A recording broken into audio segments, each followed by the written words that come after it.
Welcome to those who've attended to the first ever DFMies. For those who, and if you don't know about it, I can't imagine why you're watching this, but for those who don't know about it, the DFMies were something we created announced a couple of months ago to award the best journalism being produced throughout the digital first media footprint. And after setting up this process for a while, we have the first set of winners to announce. And as a little background, we give an award out each month for each of the 8 clusters of papers we have across the country. And the reason we did these is there's a large amount of really good journalism being produced around this company on a daily basis. And with the steady stream of information, or unrelenting stream of information that comes at us in all forms of media these days, it can sometimes be easy to miss really good work. And this, we hope, will honor some of that work. Maybe spur some ideas and other properties about ways they could handle stories they're covering. This particular month, the judges were, and the way the judging is going to work, just for the record, is the first group of winners was picked by the team in New York out of Thunderdome. Subsequent months will be judged by the previous winners' months. Let's start going through the winners. Again, we're awarding a winner in each of the 8 clusters of papers that we have. So we're going to start in the East and work our way to the West. In the Northeast, the winner in October is the Daily Freeman in Kingston, New York, for their live coverage of the hospital merger hearing, and with Paul Kirby and Yvonne Lahara being the key players in that. So we'd like to show you one of the judges' comments on this winner.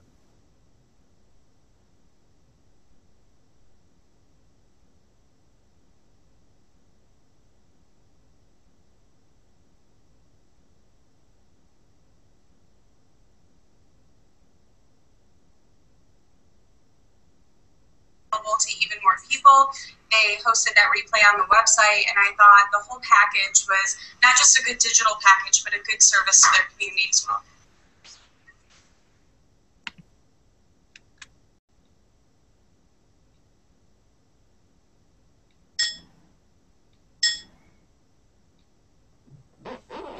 Hello. Hey, everyone. I don't see Jim there, so we're just going to say thank you for the award, and it was mainly the work of Paul here on the reporting end, and I helped with some of the crowdsourcing and video capabilities and crowdsourcing some questions, so we tripled the audience that was participating in some of the forums, and that Paul hadn't covered this story.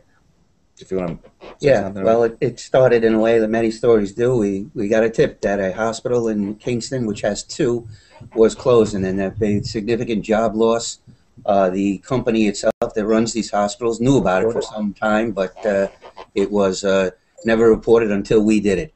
And we have been following this story pretty intensely for the past 6 months, and we'll continue to do so. And we will do more live streaming and more digital things as this story progresses. And thanks very much for giving us this award. Yep. Well, congratulations on that. Let's move to Pennsylvania, New Jersey, West Virginia group. And the winner there is the Pottstown Mercury for its coverage of a questionable school system expenditure and the subsequent resignation of the school district superintendent, and the work there done by Evan Brandt. So again, we'll see the judges' comments on this winner.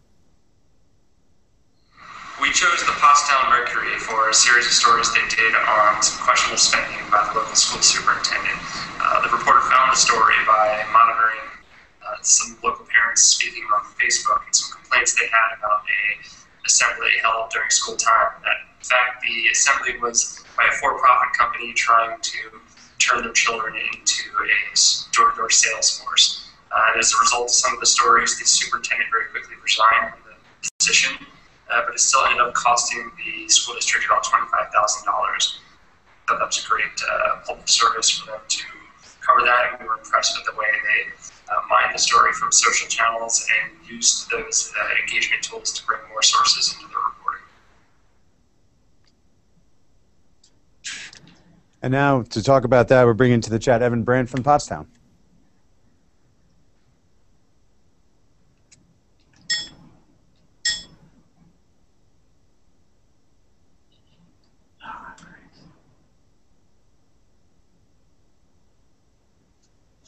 There we go. Can you hear me now? Okay. Well, I sure hope so. Anyway, This story was pretty routine. It was a public official doing what public officials do, and that's exercise a lack of judgment. Despite the advice of some of the other people in the school district, the superintendent insisted on bringing in a fellow of questionable repute who kept the students in there for about 3 hours and somehow hoodwinked the superintendent into signing a contract that was going to have them pay him $28,000 for the privilege. Some parents started complaining about it on Facebook, as the judge said, and we sort of picked it up from there. We were pretty surprised to discover the day the second story came out, we went to a school board meeting, and the superintendent wasn't there, and he had resigned on the spot. So a little surprising, but nevertheless satisfying. So thanks for the award. I'm sure there are some people in the newsroom who can help me figure out ways to spend it. Fortunately, we're having a little bit of technical difficulties, but we're going to continue on with the DFM awards. The next cluster was the Midwest cluster, and we're awarding this to the St. Paul Pioneer Press for outstanding breaking news coverage of the deadliest workplace shooting in Minnesota's recorded history. And it looks like we do have Jim coming back on, so we are going to throw it back to Jim. Right. So the Pioneer Press responded immediately to a report of a shooting, and throughout various media, including Twitter, write-throughs on the web, photo, and video kept its readers informed throughout the night and the following days. As the story developed and the death toll became clear, the paper chased all angles of the story, incorporating tried-and-true shoe-leather reporting, public records, and database analysis to flesh out the picture of the shooter, his victims, and workplace violence in the Gopher State. It's a textbook example of how a news organization can and should cover the breaking story of a tragedy in its own backyard.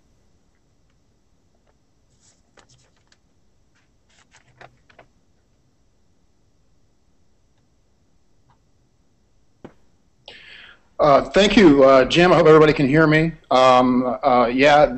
Thank you again for recognizing our work.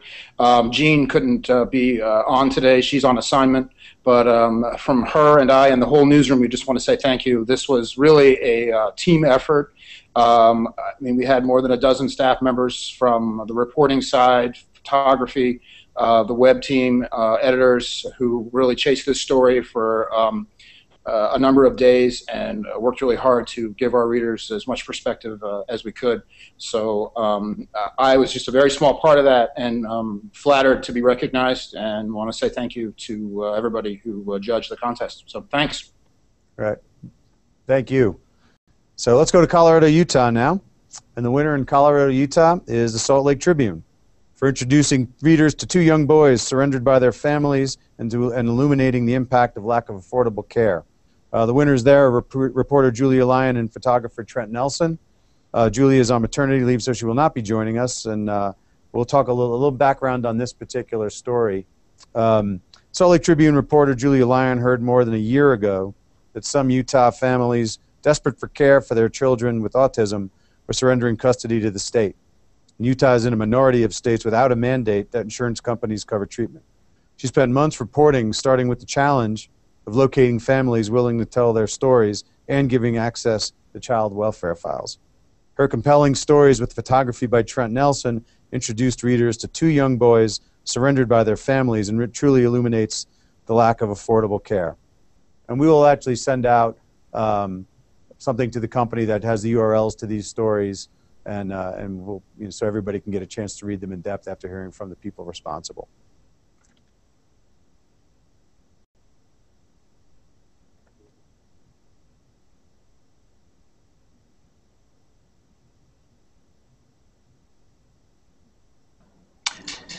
Julia actually couldn't join us today because she's on.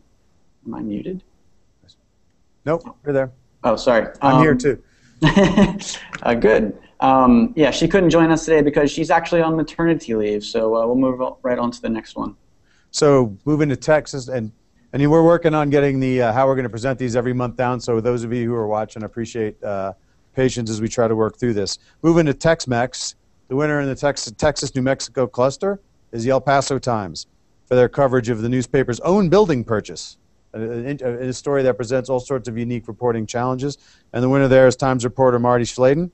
And we have a clip now of Angie Carter talking about why it was chosen as the winner.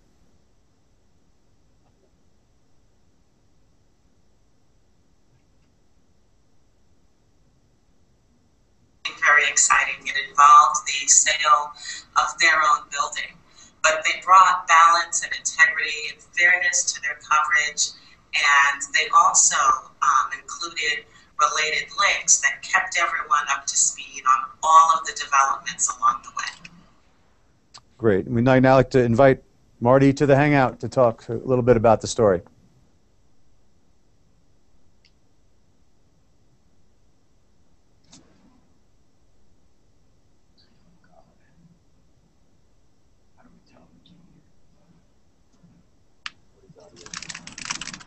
Okay.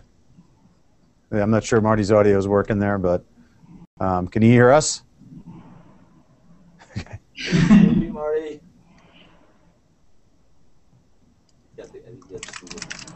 Yeah, do you have Google Mute on?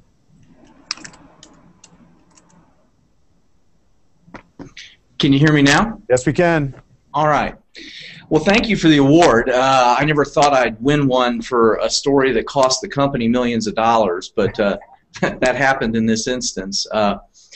Basically, the city is looking for new quarters because they're building a baseball stadium where City Hall is.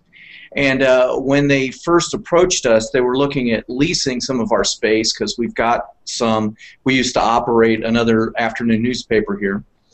But pretty quickly, the city started talking about buying our building, and that put us in some pretty dicey territory. So the day that they released the documents that included their appraisal, my boss, Bob Moore, figured out pretty quickly that they were preparing to purchase this building for, you know, $3.7 million more than our own appraisal said. And we started working furiously on a story. Our publisher, Sergio Salinas, backed us up to the hilt. And that support, I think, went all the way up the corporate chain of command. And I think that's what's really important about this story. You know, the short-term financial interest was take the money and run. But I think they ultimately are saying, we're a journalism company, we're not a real estate company, and our credibility is paramount. So, you know, I've not been associated with many publishers, much less their bosses, who would do this, and it makes me pretty happy, and I think it should make us all pretty happy. So thank you. Thanks a lot, Marty. Appreciate it. Moving to the Bay Area News Group, the winner this month is the San Jose Mercury News for their public employee salaries and benefits database, which was headed up by investigative reporter Tom Peel, and shows again the value that data can bring to our journalism as we move forward. So I would like to cut to a clip of Mike Topol from Thunderdome talking about why this was honored. Tom spent 2 years building a database of public employee salaries. So the searchable database has made it clear it was really great work on the digital front. But I was also we were struck by it was a great community service project, because really in a time when you read a lot about struggling newsrooms, dwindling journalism, this is a newsroom that really was tenacious, put a lot of time shining a light on things like double-dipping employees and police chiefs making and working $1 a year that the public should really know about. Great. Now I would like to invite into the Hangout Tom Peel.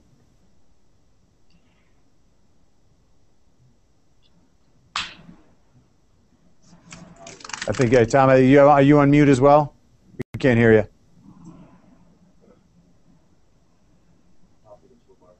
Top of the toolbar? Right side? Microphone? Yeah, how's that? There you go. We got you. Thanks. Sorry about that. Thank you very much for the award. This belongs to my colleague Danny Willis. As much as it does to me, we spend an inordinate amount of time collecting this data, one government agency at a time, filing hundreds and hundreds of public records requests for this information a year, and then cajoling and arm-twisting governments to give it to us in a format that is something we can put online into the database fairly easily. It drives a heck of an amount of traffic. People love to look at this stuff. it accounts for about $17 billion a year in tax dollars. And it allows us, say, when there was finally pension reform legislation in California, it lets us put up data of more than 700,000 pensioners in a day for the public to look at, and then use that for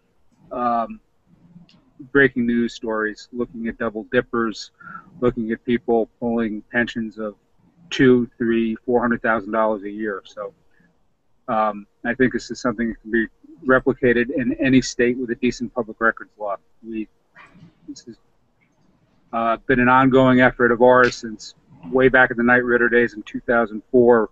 We started litigation and ended up going to the California Supreme Court to win this rights to this data. Well, congratulations, and completely agree on the need to do this everywhere we possibly can, and we will do that as well. Moving on to the Northern California cluster. The winner in the Northern California cluster for October is the Santa Cruz Sentinel for their 6-month investigation of a proposed $123 million seawater destination facility in Santa Cruz. And the person largely responsible for that is staff writer Jem Brown. And we'll cut again to Mike Topol, who'll give a little background on why we chose this as the winner. Cluster, we chose the Santa Cruz Sentinel's work on desalination. The videos they did were just a great match of really good video production and really deep reporting on the subject. They say in writing with authority is the best writing. These videos were really done with authority. It was clear that they had really good knowledge of the subject, that was balanced, and they looked really good too. So, congratulations. Great. And now we'd like to invite into the Hangout Jem Brown.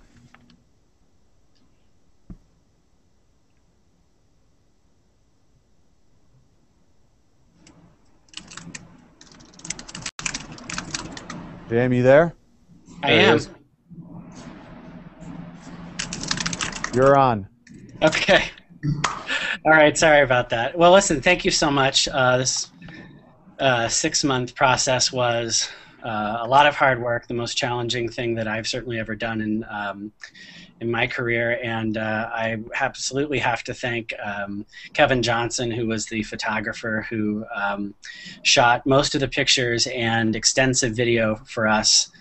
We traveled together up and down the central coast of California visiting desalination facilities and communities that are also considering desalination, and it was a lot of fun and a lot of hard work.